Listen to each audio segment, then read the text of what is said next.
ಸ್ನೇಹಿತರೆ ನಮಸ್ಕಾರ. SR ಬಾಯ್ ಮತ್ತೊಂದು ವಿಡಿಯೋಗೆ ಸ್ವಾಗತ ಸುಸ್ವಾಗತ ಅಂತ ಹೇಳ್ತಾ ಸ್ನೇಹಿತರೆ, ಇವತ್ತಿನ ವಿಡಿಯೋದಲ್ಲಿ ರೇಷನ್ ಕಾರ್ಡ್ಗೆ ಹೊಸ ಡಿವೈಸ್ನ ಆ್ಯಡ್ ಮಾಡಲಾಗಿದೆ ಅಂತ ಹೇಳ್ಬೋದು. ಸೊ ಮಂತ್ರ L0 ಇತ್ತು, ಅದಕ್ಕಿಂತ ಮುಂಚೆ ಸೊ ನೀವು ಯಾವುದೋ ಅಂದರೆ ಸೆಕ್ಯೂಜನ್ ಕೂಡ ಯೂಸ್ ಮಾಡ್ತಾ ಇದ್ರಿ.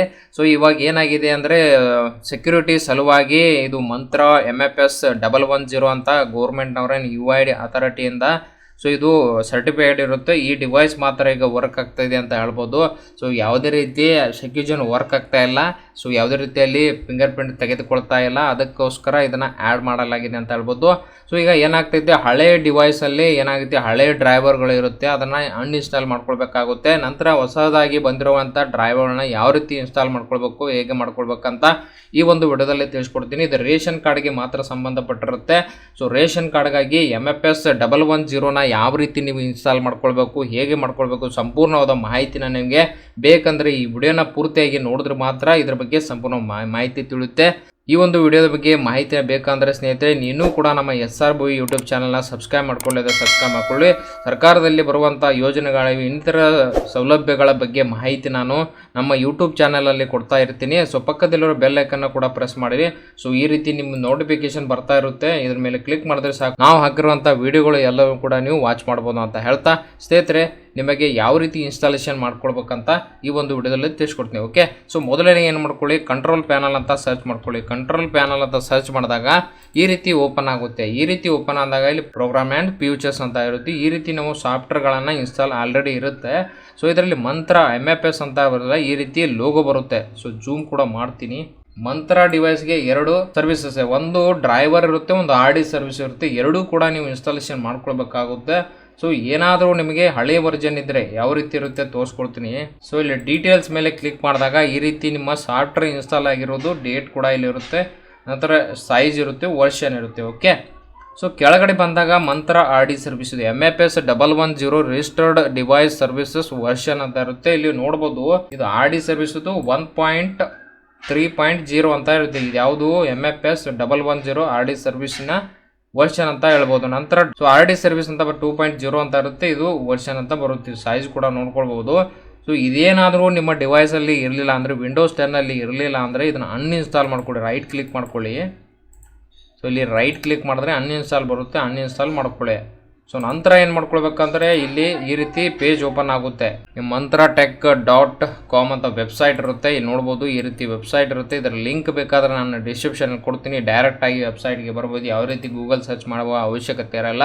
ಸೊ ಕೆಳಗಡೆ ಸ್ಕ್ರೋಲ್ ಡೌನ್ ಮಾಡ್ಕೊಳ್ಳಿ, ಇಲ್ಲಿ ಡಿವೈಸ್ಗಳು ಬರುತ್ತೆ. ಇದರಲ್ಲಿ ನಿಮ್ಮ ಡಿವೈಸ್ ಯಾವುದಿದೆ ಅಂತ ಚೆಕ್ ಮಾಡ್ಕೊಳ್ಳಿ. ಸೊ ವರ್ಕಿಂಗಲ್ಲಿರೋದು ಇದು ಒಂದು ಮಾತ್ರ MFS 110 L1 ಅಂತ ಇರುತ್ತೆ. ಇದು ಮಾತ್ರ ಇಲ್ಲಿ ಇನ್ಸ್ಟಾಲೇಷನ್ ಮಾಡಲಿಕ್ಕೆ ನಾನು ಹೇಳ್ತಾ ಇದ್ದೀನಿ.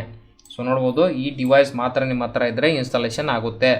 ಸೊ ಇದರ ಮೇಲೆ ನೀವೇನು ಮಾಡ್ಬೇಕು, ಕ್ಲಿಕ್ ಮಾಡಬೇಕಾಗುತ್ತೆ. ಕ್ಲಿಕ್ ಮಾಡ್ಕೊಳ್ಳಿ. ಕ್ಲಿಕ್ ಮಾಡಿದ ನಂತರ ಕೆಳಗಡೆ ಬನ್ನಿ. ಕೆಳಗಡೆ ಬಂದಾಗ ಇಲ್ಲಿ ಹಲವಾರು ಆಪ್ಷನ್ ಬರುತ್ತೆ. ಇದರಲ್ಲಿ ನೀವೇನು ಮಾಡ್ಕೊಳ್ಬೇಕಾಗುತ್ತೆ, ಇಲ್ಲಿ ಡ್ರೈವರು ಮತ್ತು RD ಸರ್ವಿಸ್ನ ಇದು ಎರಡು ಮಾತ್ರ ಇನ್ಸ್ಟಾಲೇಷನ್ ಮಾಡ್ಕೊಳ್ಬೇಕಾಗುತ್ತೆ. ಓಕೆ, ನಂತರ ಏನು ಮಾಡ್ಕೊಳ್ಳಿ, ಡ್ರೈವರ್ ಮೇಲೆ ಕ್ಲಿಕ್ ಮಾಡ್ಕೊಳ್ಳಿ. ಡ್ರೈವರ್ ಮೇಲೆ ಕ್ಲಿಕ್ ಮಾಡಿದ್ರೆ ಡೌನ್ಲೋಡ್ ಅಂತ ಇರುತ್ತೆ. ಇಲ್ಲಿ ಐ ಆಮ್ ನಾಟ್ ರೋಬೋಟ್ ಅಂತ ಇರುತ್ತೆ, ಕ್ಲಿಕ್ ಮಾಡ್ಕೊಳ್ಳಿ. ಸಬ್ಮಿಟ್ ಕ್ಲಿಕ್ ಮಾಡಿದ್ರೆ ಏನಾಗುತ್ತೆ, ಡ್ರೈವರ್ ಡೌನ್ಲೋಡ್ ಆಗುತ್ತೆ. ಓಕೆ, ಸೊ ವೇಟ್ ಮಾಡಿ, ಡ್ರೈವರ್ ಡೌನ್ಲೋಡ್ ಆಗುತ್ತೆ. ಓಕೆ, ಇಲ್ಲಿ ಡ್ರೈವರ್ ಡೌನ್ಲೋಡ್ ಆಯಿತು.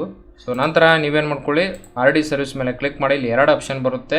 ಸೊ ಎರಡು ಆಪ್ಷನ್ ಏನಂದರೆ, ಇದು ಆಂಡ್ರಾಯ್ಡ್ಗೆ ಸಂಬಂಧಪಟ್ಟಿರುತ್ತೆ, ಇದು ವಿಂಡೋಸ್ಗೆ ಸಂಬಂಧಪಟ್ಟಿರುತ್ತೆ. ನಮಗೆ ಬೇಕಾಗಿರೋದು ವಿಂಡೋಸ್. ಓಕೆ, ಸೊ ವಿಂಡೋಸ್ಗೆ ಬೇಕಾದರೆ ಇಲ್ಲಿ ಡೌನ್ಲೋಡ್ ಮೇಲೆ ಕ್ಲಿಕ್ ಮಾಡ್ಕೊಳ್ಳಿ. ಐ ಆಮ್ ನಾಟ್ ರೋಬೋಟ್ ಅಂತ ಇರುತ್ತೆ. ನಂತರ ಸಬ್ಮಿಟ್ ಕೊಟ್ಟರೆ ಎರಡೂ ಡೌನ್ಲೋಡ್ ಆದ ನಂತರ ಏನು ಮಾಡ್ಕೊಳ್ಳಿ, ಇದ್ರ ಮೇಲೆ ಕ್ಲಿಕ್ ಮಾಡ್ಕೊಳ್ಳಿ.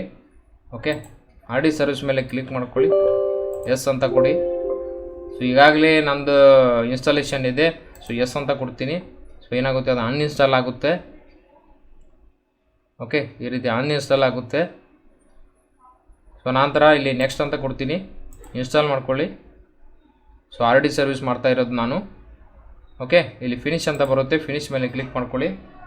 ನಿಮ್ಮ ಡಿವೈಸ್ನ ಅನ್ಪ್ಲಗ್ ಮಾಡ್ಕೊಂಡು ಇಟ್ಕೊಳ್ಳಿ. ನಂತರ ಇಲ್ಲಿ ಡ್ರೈವರ್ ಬರುತ್ತೆ, ಡ್ರೈವರ್ ಮೇಲೆ ಕ್ಲಿಕ್ ಮಾಡಿಕೊಂಡ್ರೆ ಸೊ ಆಲ್ರೆಡಿ ಇನ್ಸ್ಟಾಲ್ ಇರೋದ್ರಿಂದ ಇಲ್ಲಿ ಡಿಟೆಕ್ಟ್ ತೋರಿಸ್ತಾ ಇದೆ. ಸೊ ಎಸ್ ಅಂತ ಕೊಡ್ತೀನಿ. ಸೊ ಅದು ಅನ್ಇನ್ಸ್ಟಾಲ್ ಆಗುತ್ತೆ. ಓಕೆ, ಅನ್ಇನ್ಸ್ಟಾಲ್ ಆಯಿತು. ನಂತರ ಇನ್ಸ್ಟಾಲ್ ಮಾಡ್ತೀನಿ ಹೊಸದಾಗಿ. ಸೊ ಇದು ಡ್ರೈವರು ಫಿನಿಶ್ ಆಯಿತು. ಓಕೆ, ಈಗ ಆಲ್ಮೋಸ್ಟ್ ಏನಾಗಿದೆ ಅಂದರೆ ಎರಡೂ ಕೂಡ ಇನ್ಸ್ಟಾಲೇಷನ್ ಆಗಿದೆ. ಸೊ ನಿಮ್ಮ ಡಿವೈಸ್ನ ಏನು ಮಾಡ್ಕೊಳ್ಳಿ, ಪ್ಲಗ್ ಮಾಡ್ಕೊಳ್ಳಿ. ಸೊ ಪ್ಲಗ್ ಮಾಡ್ಕೊಂಡಾಗ ಏನಾಗುತ್ತೆ, ಆ ಡಿವೈಸ್ಗೆ ಒಂದು ಲೈಟ್ ಬ್ಲಿಂಕಿಂಗ್ ಆಗುತ್ತೆ. ನಂತರ ಇಲ್ಲಿ ಡಿವೈಸ್ ಅಟ್ಯಾಚ್ಡ್ ಅಂತ ಬರುತ್ತೆ, ನೋಡ್ಬೋದು. ಇಲ್ಲಿ ಅಟ್ಯಾಚ್ಡ್ ಅಂತ ಬಂದ ಮೇಲೆ framework is ready to use ಅಂತ ಬಂದಾಗ ಯಾವುದೇ ರೀತಿ ಇಲ್ಲಿ ಸಮಸ್ಯೆ ಬರಲ್ಲ.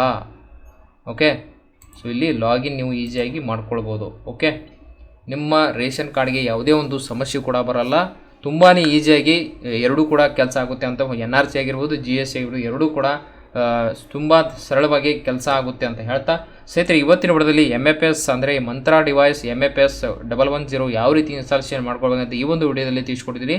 ಈ ಒಂದು ವಿಡಿಯೋ ನಿಮಗೆ ಇಷ್ಟವಾಗಿದ್ದರೆ ಲೈಕ್ ಮಾಡಿ, ಸಬ್ಸ್ಕ್ರೈಬ್ ಮಾಡಿ, ತಪ್ಪದೆ ತಮ್ಮ ಬಂಧು ಮಿತ್ರರಿಗೆ ಶೇರ್ ಮಾಡಿ ಅಂತ ಹೇಳ್ತಾ ಅಲ್ಲಿವರೆಗೆ ಮತ್ತೊಂದು ವಿಡಿಯೋ ಜೊತೆ ಬರ್ತೀನಿ. ಜೈ ಹಿಂದ್, ಜೈ ಕರ್ನಾಟಕ.